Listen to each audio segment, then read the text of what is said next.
This is Prop Points on VSiN, the Sports Betting Network.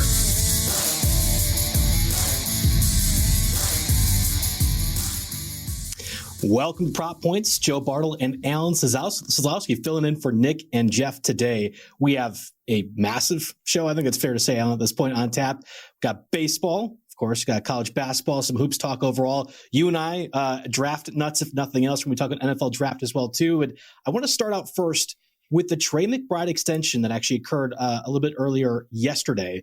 Trey McBride, of course, star tight end for the Cardinals, signs a 4-year, $76 million deal, 43-ish guaranteed. If we're following along with the Schefters and Rappaports of the world, that would make him the highest paid tight end in NFL history, surpassing Travis Kelce's deal, which was about $2 million more on an average year-by-year basis. It's great that the Cardinals are making a move and doing something to improve their offense, or at least keeping their guys around. We saw them draft Marvin Harrison last year, too. Didn't do a whole lot to help the team overall. Right now, the Cardinals' current win total sits at 8.5, and I think the money is juiced to the under. It's great to see McBride, one of the more talented players in the league, get extended, but does this actually help the Cardinals at all, Alan? Well, this is exactly what teams think about when they draft a high pedigree tight end, right? Like Trey McBride was drafted in the second round of the real NFL draft. And because wide receivers have become so expensive to extend, I mean, look at what Jamar Chase just got, $40 million per year. When you look at that from Trey McBride, the tight end on the Cardinals, he's getting 19 per year. Now, yeah, he's the all-time most highest paid tight end, but he was top 5 in receptions. He was top 12 in total receiving yards, including all wide receivers and all tight ends. So this is a cheap way, especially in the modern NFL, to get elite pass catchers on the cheap. I mean, we're going to see other tight ends, young tight ends coming off their rookie deal soon, and Sam Laporta and Dalton Kincaid. And man, they're not even going to get close to this, but this might actually reset the market. Like you mentioned, some of those veterans, Joe, like TJ Hawkinson and Travis Kelce. But man, it's good to see young players getting paid. And I think teams have found the cheat code to fitting everything under the salary cap. Yeah, we're still 4 years away from Brock Bowers theoretically resetting that market again, if that were to happen, and Bowers continues on his trajectory. But it's great. Again, the Cardinals make sense to do so, and they didn't really add any additional pieces to the offense. You're hoping that Marvin Harrison takes a step up. I would have thought they'd be investing in a Darius Slayton of some sort, just a speed threat to open up the field for Marvin Harrison. But effectively, everything was run back, and that's my bigger issue. Okay, great. The Cardinals made a good choice, a cheaper choice relative to these superstar receivers in the NFL.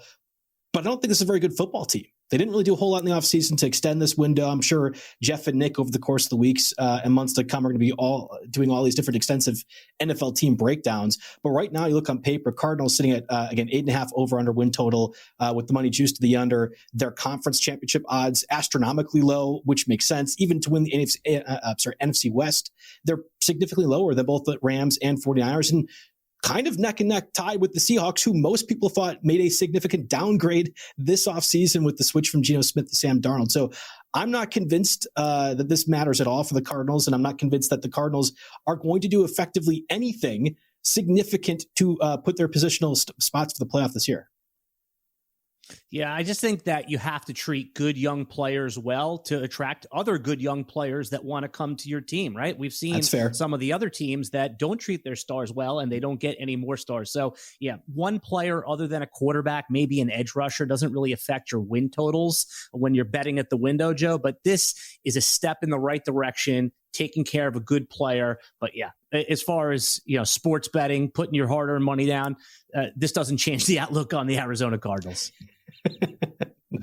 No. We mentioned as well, too, I know on the show yesterday, or at least it was discussed on this very airway, Geno Smith signed his extension with the Raiders, effectively a 2-year deal. I don't think that precludes the Raiders from taking a quarterback in the NFL draft. I guess, spoiler for our conversation late at the end of the hour. We might be talking about the Raiders and what they will do at pick 6, but also an early second-round selection, too. A very interesting case for Geno Smith and what that means for the Raiders' offense, of course, being acquired a couple weeks ago as well, too. But I want to turn our attention to other things in sports besides football, despite, our love, Alan, for that sport.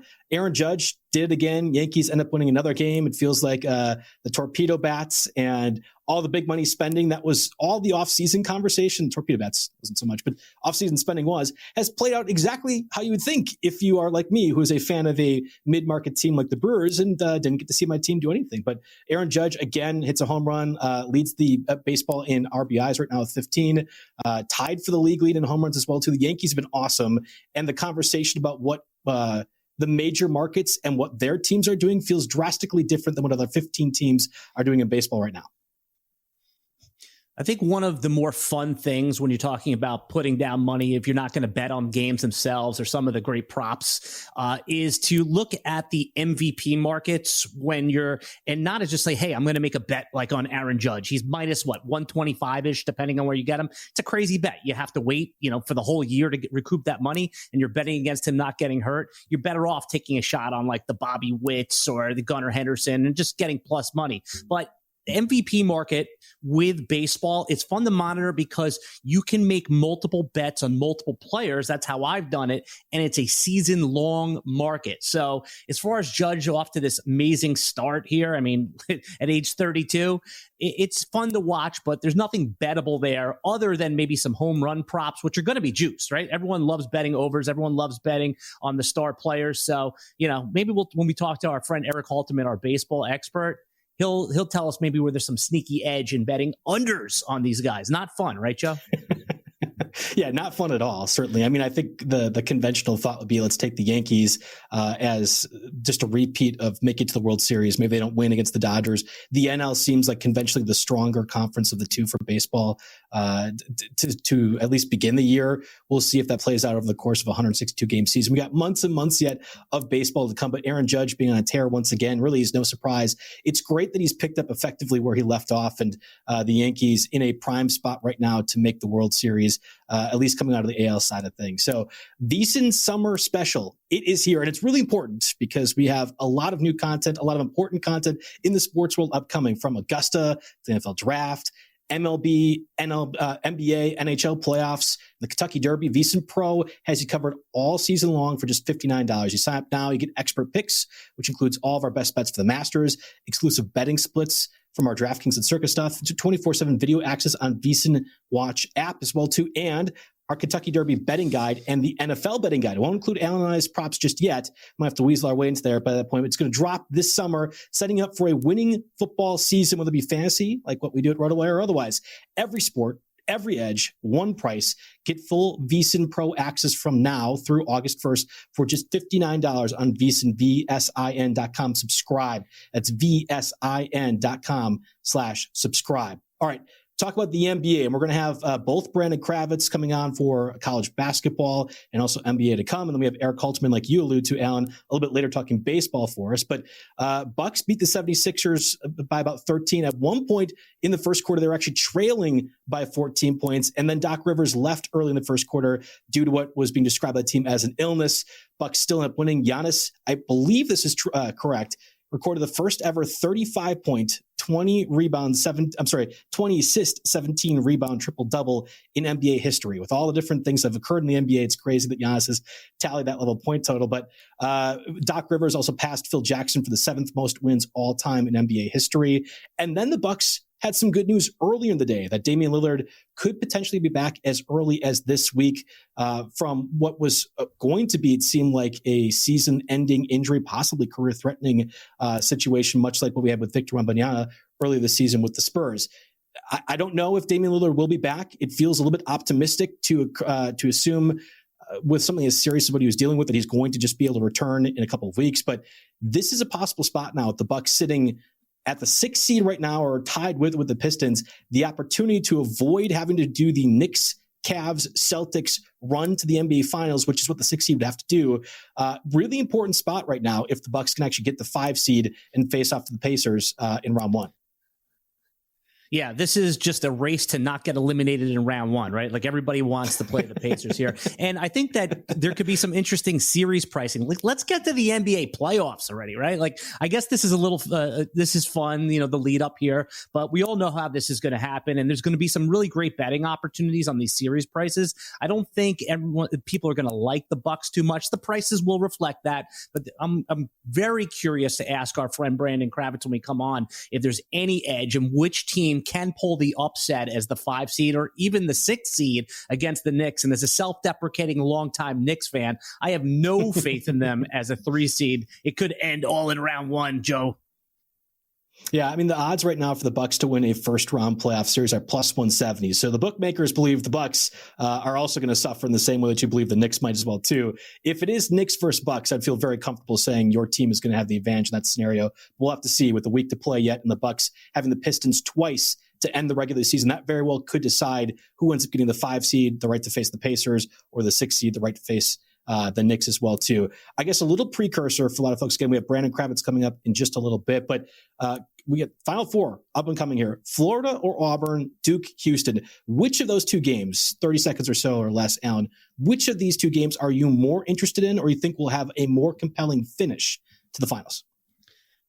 Yeah, very quickly, I think that what bettors are going to do is they're going to want to pair the 2 favorite as a parlay, get some plus money. So when we get into this a little bit deeper, Joe, I would think about, can we pair both underdogs to get plus 550 or even higher? So I want to look specifically at our betting opportunities because, it would be an upset if Duke lost, but for the most part here, anyone can win any of these games. Yeah, Duke is the more prohibitive favorite right now at minus 5.5. I'm excited for that Florida and Auburn game. We'll have to see, again, a rematch of what occurred in the regular season. That one wasn't anywhere close, but it doesn't matter what I say. I want to hear what Brandon Kravitz has to say, especially with the NBA and college basketball on tap. We have tons of content lined up here on Prop Points upcoming of the Final Four. We have the NBA regular season here. Brandon's going to tell us up for that. And, of course, Erik Halterman as well, ready later on in the show for baseball as well, too. Stick around. We got lots coming up on here, Prop Points.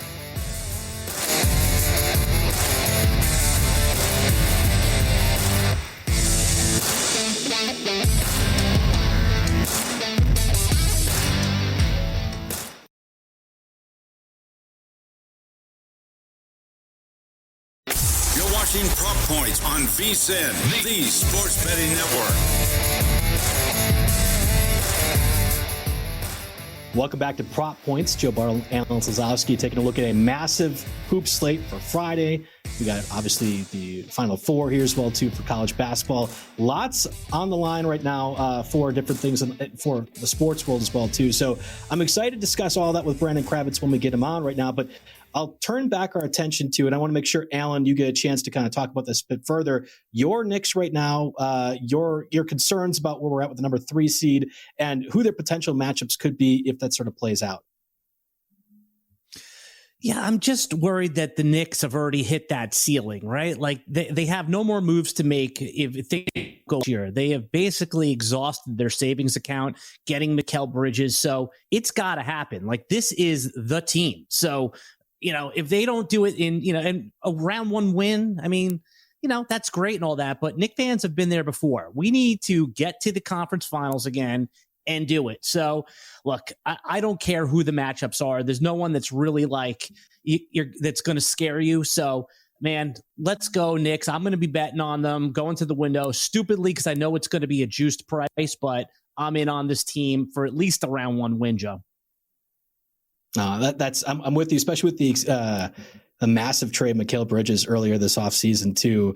You kind of have been pot committed as well with Karl Anthony Towns that you have to have that occur for the Knicks. So I want to talk at least a little bit as we wait for Brandon Kravitz to get back on here for us about this Final Four matchup. All 4 number 1 seeds at a spot here where you would expect it to be just the Blue Bloods against the Blue Bloods more effectively, or some of the best teams in college basketball. And Brandon, I'll ask you, how quickly was your bracket busted this March? Because the idea of all 4 number 1 seeds wasn't that crazy to make the Final Four, but actually play out the way it did. It's been fascinating to kind of see play.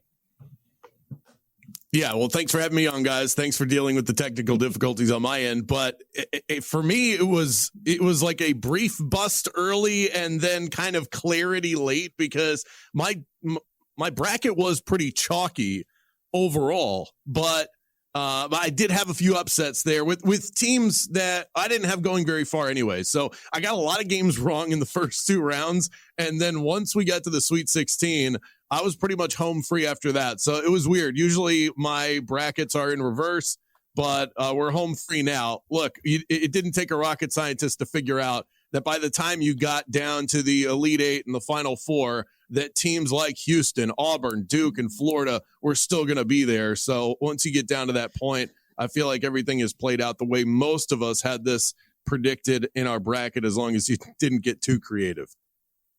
All right, Brandon, let's figure out how to make some dough at the window, all right? Because I want to go up to that window. I want to make some bets tonight. I don't want to wait, all right? I'm getting antsy. So is the way to do it to, because any of these teams can win, right? Like, we wouldn't be shocked with any of these outcomes. So is it taking the 2 favorites, putting them together in a parlay to get around plus 125? Is it going for, the high upside, taking both dogs on the money line? What do you think is the best betting angle here where we can make some dough?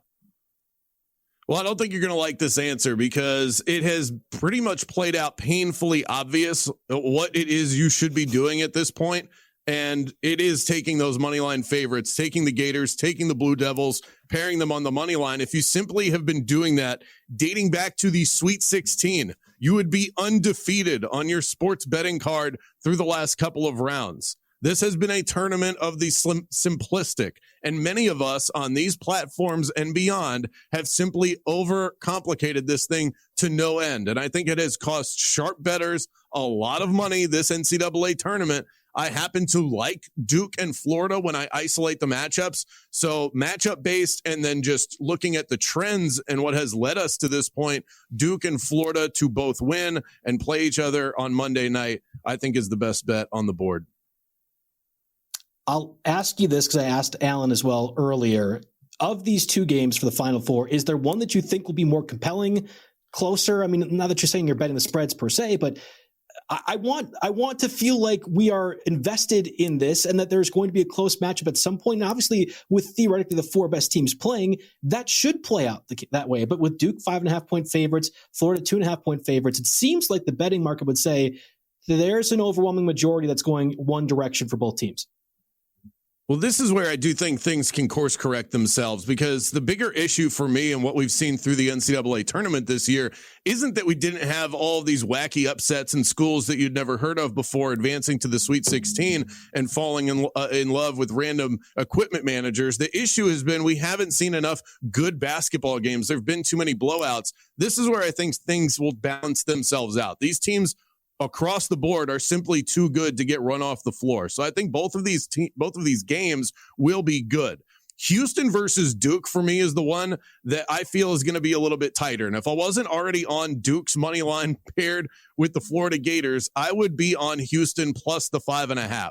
One thing that we have seen play out over the last several years is that a coach with more Final Four or championship experience tends to come out on top. Kelvin Sampson is in his 3rd Final Four. John Shire is in his 1st. And if this game is tight at the end, I worry about Duke's youth on the court. I worry about their youth on the sideline. Now, there is a chance that Duke runs Houston off the floor because they are better equipped to do that offensively, to score in bunches. And we've seen LJ Cryer really struggle from 3-point range in the last 2 games, 25 and 20%.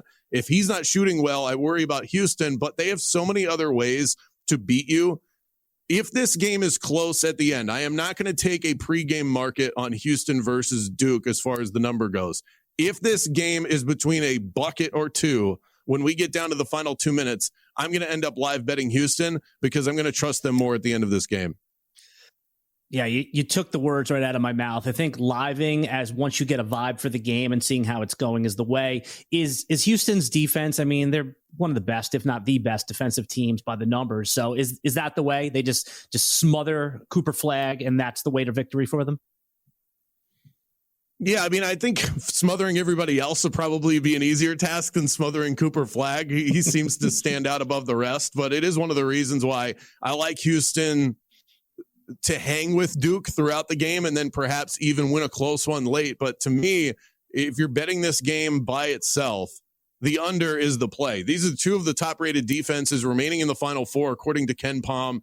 We know that sightlines can be an issue in these football stadiums. I talked about LJ Cryer. He's struggling to shoot the three ball right now. Houston's shot the ball much better this season than in Kelvin Sampson teams of the past, but still it feels like they're starting to revert back to their old ways a little bit. If you can get that number at 137, I think that's a pregame move that you can absolutely make on Duke versus Houston. And in that way, you're playing into the defensive effort.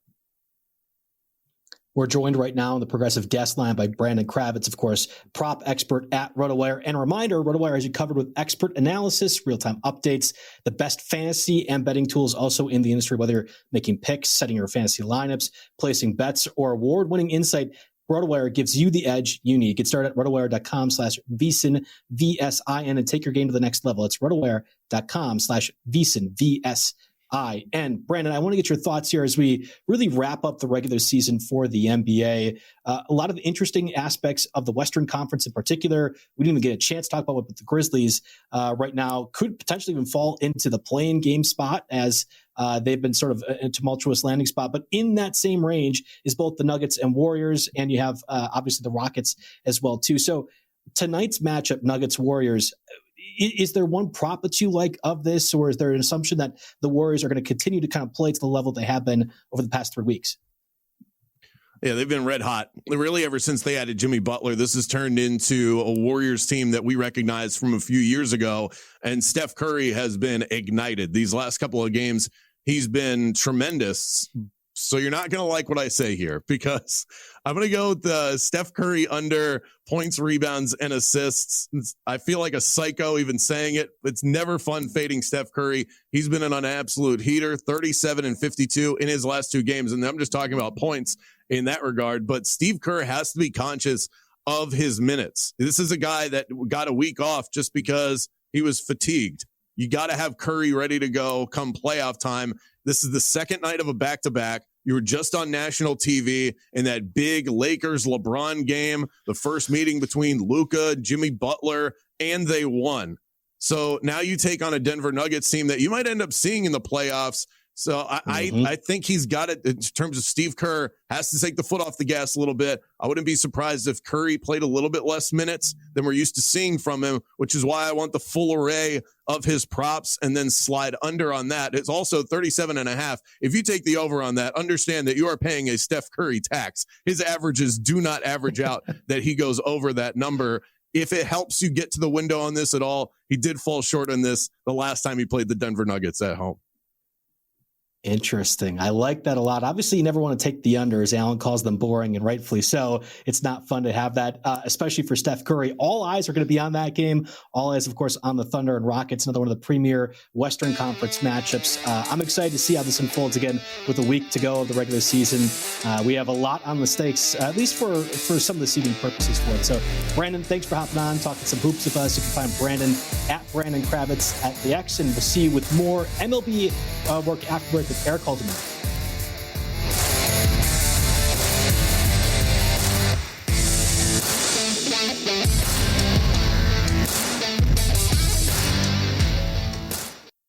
You're watching Prop Points on VSiN, the Sports Betting Network.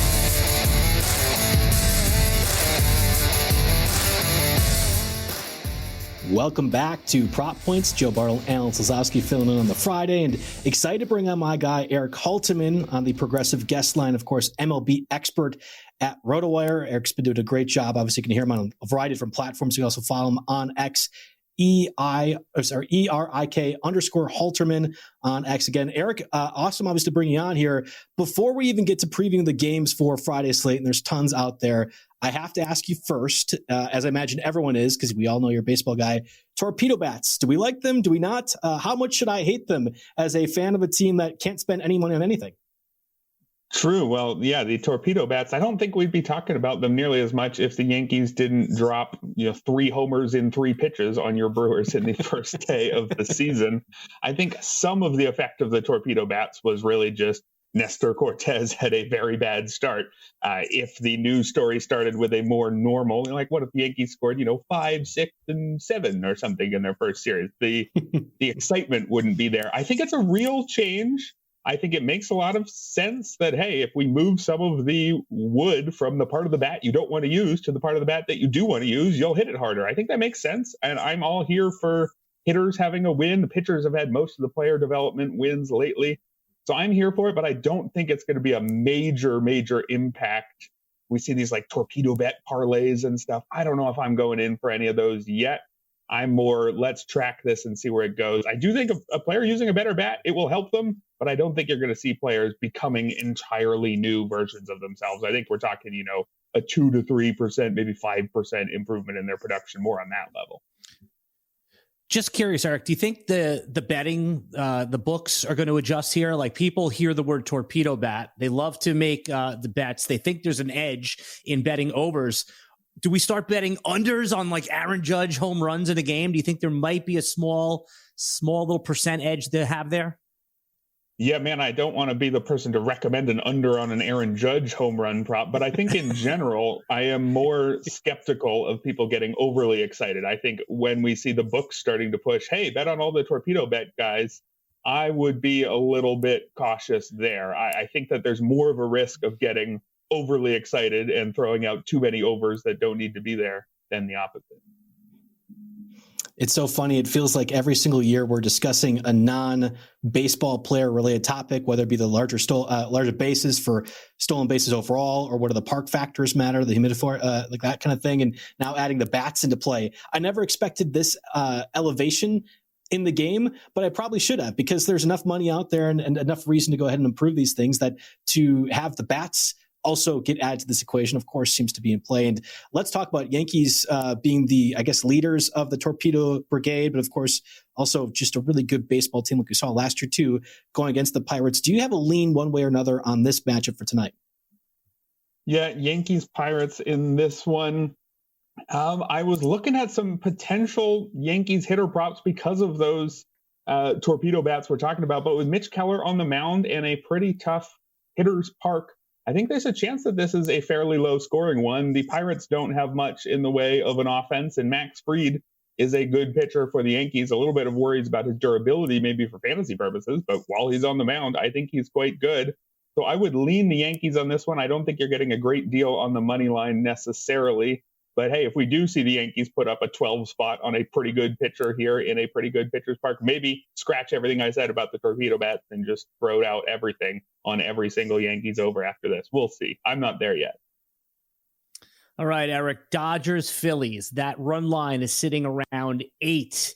Is there an opportunity here? Joe and I, the theme of the show has been, where can we bet the unders? We want to root for nothing. We want to root for boredom. Is this one of those numbers? I think we could see a pitcher's duel here between the Dodgers and the Phillies under 8 runs. It looks pretty interesting. We have, should we say, 1.5 good starters here? Yoshinobu Yamamoto on the Dodgers side is excellent. A 3 ERA last year, a 1.11 whip, 28.5% strikeout rate with a 6% walk rate. He is very, very good. A Cy Young candidate if the Dodgers let him throw enough innings and don't just preserve him for the playoffs. And then on the other side, Jesus Luzardo, he was bad last year, a 5 ERA while battling some injuries. But over the previous 2 years, Luzardo had a 3.48 ERA. He's a talented pitcher who looked good in spring, looked healthy again. His velocity was up. He struck out 11 in 5 innings in his season debut. Also, we have 2 strong, deep bullpens here. And the Dodgers bullpen is entirely rested. They were off yesterday. The Phillies should have everyone except for Jose Alvarado available. So 2 strong pitching staffs. It is a hitter's park in Philly and 2 good lineups as well. But if Luzardo is for real this year, then we have 2 very good starting pitchers in this one. And I do think we might hit the under.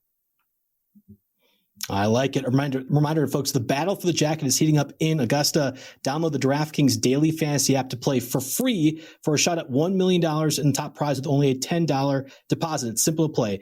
Build your dream lineup while staying under the salary cap and sit back and watch as your players rack up points. Available for all DraftKings customers right now. Just download the daily fantasy app for your free shot today. The crown is yours. Gambling problem? Call 1-800-GAMBLER. In New York, call 877-8-HOPE-NY or text HOPE-NY to 800-467-3669. And Connecticut Help is available for problem gamblers. Call 888-789-777 or visit ccp.org. 18 plus in most eligible states, but age varies by jurisdiction. Eligibility restrictions apply. Void where prohibited. Minimum $10 deposit required. One single $10 ticket reward for Fantasy Golf Millionaire Contest that expires on the April 10th at 7 a.m. See terms and conditioning at DraftKings.com/promotion, sponsored by DraftKings. Okay, Erik, talking about some of the teams that we think could actually score more runs this go around. Diamondbacks Nationals. Diamondbacks offense obviously been heating up. We saw the Ketel Marte extension from a couple days ago. They're investing in their team. Again, unlike my Brewers, I'm liking the opportunity for some runs to actually occur in this one. What's your thoughts? Yeah, I'm feeling the same way. We got Brandon Pfaadt against Jake Irvin in this one. Brandon Pfaadt is not bad. I mean, the Diamondbacks just signed him to an extension. They think he's going to be pretty good eventually, but his career ERA is over 5, despite some ERA estimators that have him in the high 3s. We had more of the same in his season debut, gave up 3 runs in 6 innings. He was fine. I don't think Brandon Pfaadt is too intimidating, somebody we should be afraid to bet overs against. And then Jake Irvin on the National side, very much a rotation filler type, a career 4.48 ERA with ERA estimators that say that's well-deserved. He's fine, doesn't miss enough bat to be anything better than fine. He belongs in a rotation, but again, not somebody you should be afraid to bet overs against. And the Diamondbacks could well hit the over all by themselves. They had a really strong lineup last year, ranked second by Team WRC+. And as you mentioned, they are investing. They're continuing to improve as well. I think the Diamondbacks should have a top 10, maybe even top 5 lineup throughout the season. And that against Jake Irvin, I mean, this could be 8-1 and the Diamondbacks get you the over all by themselves. I think the Nationals too have some interesting young hitters, and I think they'll do their part as well. So I think this one should have some runs in it. Erik, did you ever make a bet and then all of a sudden you hate it the minute you made it? Like tonight, I'm going to be watching the Mets, and I took the money line, and immediately after I pushed the button, I wanted my money back. Now, I'm not going to do that because that's bad luck if they win, but tell me, please, you like the Mets versus the Blue Jays tonight? I would come down on the Blue Jays side of this one. I don't think the Mets bet is crazy, but 2 pretty good pitchers, Kevin Gausman versus Tyler McGill. Mostly, I think I'd just take the slight plus money here with the Blue Jays. I think this one is pretty close to a push. Tyler McGill, I think, for the Mets is interesting, but again, not too intimidating. If we like the opposing starter more, we can certainly take that side. And Kevin Gausman, he struggled last year. He was dealing with injuries in camp and then never really was right. But even the not right version of Kevin Gausman still had a 3.83 ERA last year. That strikeout rate, though, dropped all the way from the high 20s down to 21%. But hey, in spring training, all the way back up to 28%. So Kevin Gausman, following an offseason to rest, looks like himself again this spring. And that's enough for me to take the Blue Jays as slight underdogs against the Mets. Although, again, I don't think I would regret your Mets pick too hard. I don't think the odds are insanely off on this one by any means. Again, we're with Erik Halterman on the Progressive guest line right now. Erik, I think if the story of the season so far is not about the torpedo bats, it has to be that the Braves, who were supposed to be the NL East divisional favorites entering the year, have not won a single game. Will that change against the lowly Marlins, or is this losing streak going to continue? I think if you gave me 50-50 odds, I would say it would change, but I really like the Marlins as a really strong underdog in this one. Atlanta has not been playing well, but more importantly, I really like the Marlins pitcher today. Max Meyer was somebody who was getting plenty of sleeper buzz in fantasy circles, looked good in his first start. He's introduced new breaking balls this year. I believe that he added a sweeper to his already existing slider, although I may have gotten that backwards. But he's a young pitcher who people have liked for years, came back from injury last year, wasn't great, but I think that one shaky year coming back from injury in no way makes me no longer have faith in Max Meyer. I think he's a good young pitcher, and I think against an Atlanta team that has really struggled, again, I'd take Atlanta if it was 50-50. If you gave me plus 100 on both of them. Spencer Schwellenbach's great pitcher for Atlanta as well. But, man, they have not been playing well. I think there's a chance that the Marlins extend their misery by one more game in this one. No Acuna, no Strider. Major problems for the Braves right now. Thanks, Erik. Appreciate you hopping on, giving us some of your insights into the baseball season. Again, you can follow Erik at rotowire.com/MLB. We're talking more NFL prop bets after the break. Stick around. This is Prop Points.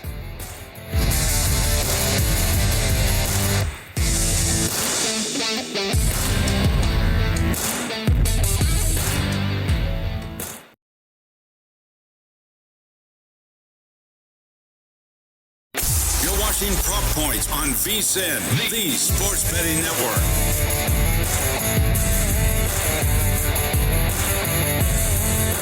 Welcome back to Prop Points. Joe Bartel, Alan Seslowsky, rounding up the final hour of the show, getting you set for some NFL draft futures. We are less than 3 weeks away from the NFL draft held in my hometown, Green Bay, Wisconsin.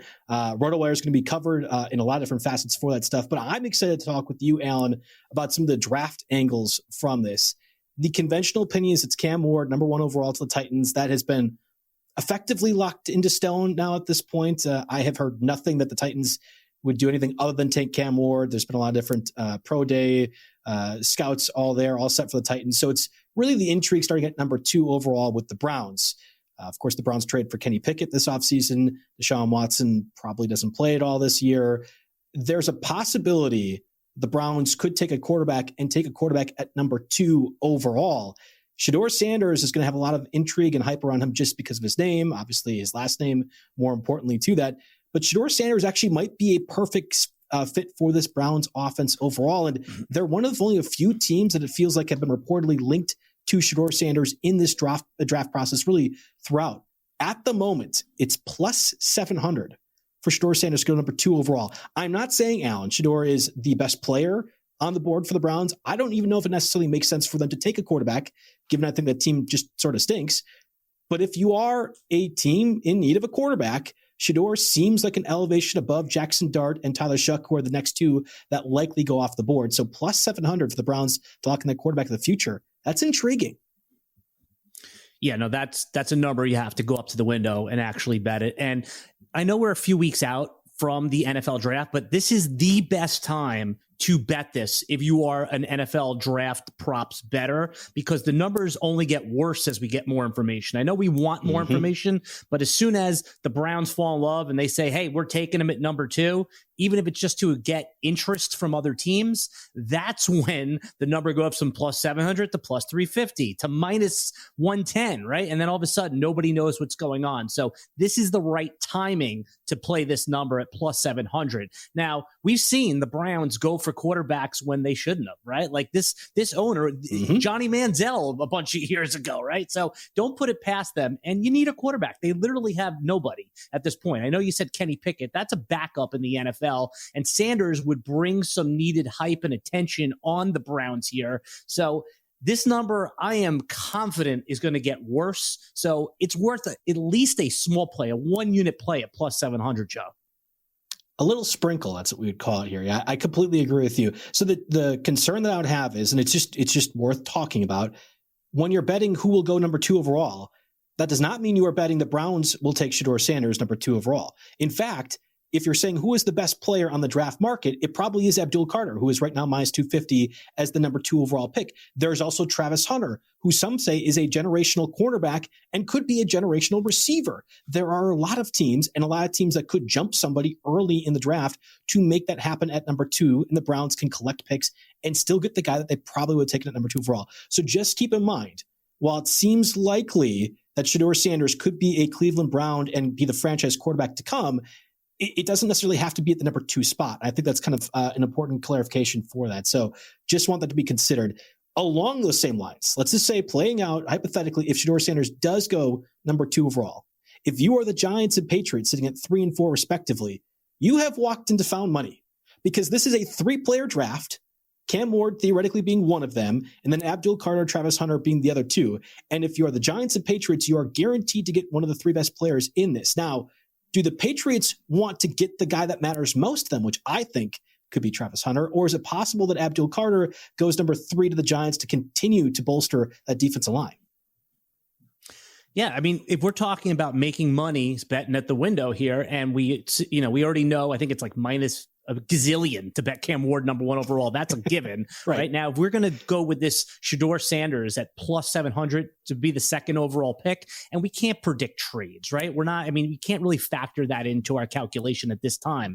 That means, the Giants seem like Travis Hunter Travis Hunter would be the logical pick, meaning the Patriots would be gifted Abdul Carter. So these are correlated bets, right? Like if we want to take Carter to go 4th to the Patriots at plus 425, that correlates to Shedeur Sanders. Now, if Carter went second, right? I mean, that would be that he is the favorite to go second, but we're not looking to drop minus 225. We want to get high upside bets that could have shorter odds as we get forward. So by taking Sanders at plus 700 to be the second pick, I think that correlates really well to either Hunter or Carter at plus 425 to be the fourth overall pick, Joe. It's ironic that the Patriots done so much this offseason, of course, only recently signing Stephon Diggs to that deal. And yet you could make an argument that they still have not improved the offensive line at all. So they could be sitting at 4, have the choice between Abdul Carter and Travis Hunter, and still be like, well, I don't know, like, I know Will Campbell's arms are short, but maybe we should go that direction. Or Armand Membu, who seems to be rumored a lot for the Patriots too. The ideal scenario is that multiple teams, whether it be the Browns, who probably shouldn't take Shedeur Sanders number 2 overall, or the Patriots at 4, who don't really have the need for a stud corner / receiver, although everyone should, or a pass rusher like Abdul Carter. Both these teams should be trading down, but that's not the reality of the situation. And right now, with 3 weeks to go, before the smoke screens are really laid, I think it's really interesting to sort of review the prop market at the moment. If it's not Shedeur Sanders as the most intriguing aspect of the NFL draft in 3 weeks to come, it has to be the landing spot for Ashton Jeanty. And I have made the case, I will continue to do so now with you, Alan. This is going to be a generational running back class. And when I say that, there are going to be upwards of 8 starters either by the first year, their rookie year, or by year 2. But I wouldn't be surprised if we see a record set of 14 plus guys drafted by the 4th round, something to that effect. Jeanty still is headlining that group. And I think it's going to be really fascinating to see the juxtaposition of how many running backs are available who are good and how a team will prioritize Ashton Jeanty, because the odds out there right now, it's the favorites Raiders at pick 6 at minus 165. And my immediate thought is the Raiders stink. They need a million different players. Why would they draft a running back? It doesn't make sense. Yeah, they have Pete Carroll. I get that, but they need 500 other players to make that team better. Where are you with this Ashton Jeanty sweepstakes and what a team could do to draft him this upcoming April, end of April, I should say?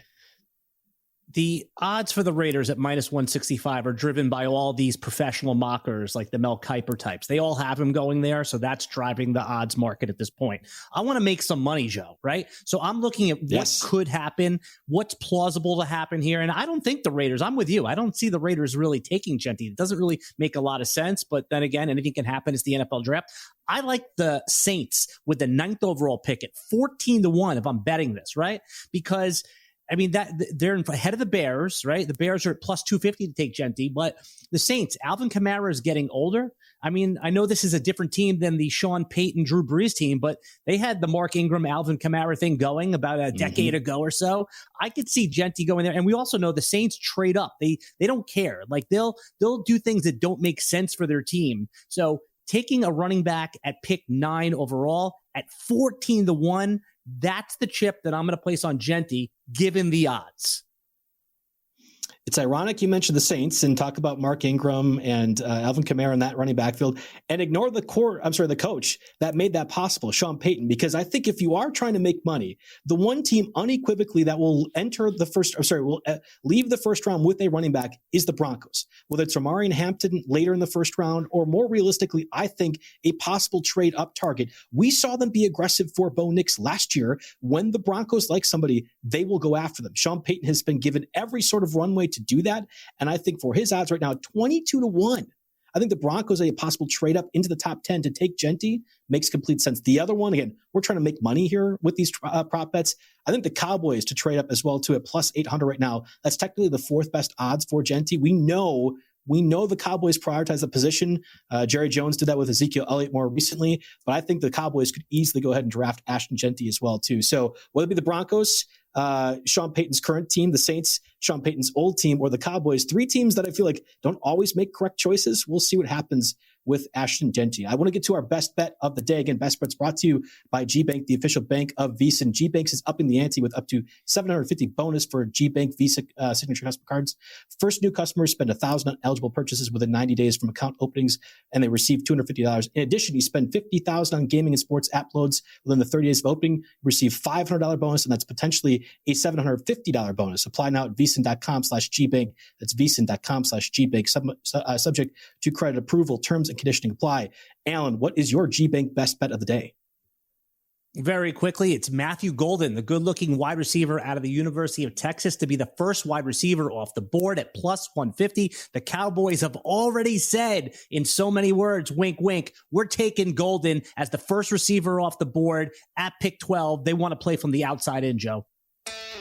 I like that. I'm sticking with basketball and Kneppel to score 15-plus points and Duke to win right now, plus 160 on FanDuel. I know he missed that the last 2 tournament games. This one should be closer. We'll have to see. So that does it for us here. Again, thanks to Brandon Kravitz and Erik Halterman for coming on with us, giving a recap of all the sports. You guys, stick around next for Make It Rain. Adam Shane, thanks everyone for listening to Prop Points.